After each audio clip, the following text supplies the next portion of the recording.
Di Antonio, avvicinatevi, andate più avanti, grazie.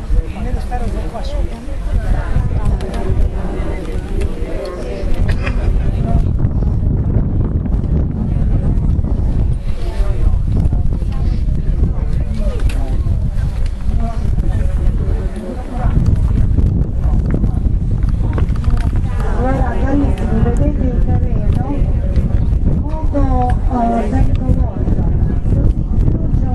Non costringersi, devo fare, dopo cade e rompe qualcosa. Immaginati in quella condizione tornare a casa, sempre piano. Allora, vedete, la via verso il cielo è molto difficile. Vedete questi sassi, queste rocce sono come gli ostacoli nella nostra vita. Se noi siamo obbedienti alla parola celeste, riusciamo a fare questa via verso il cielo. Se noi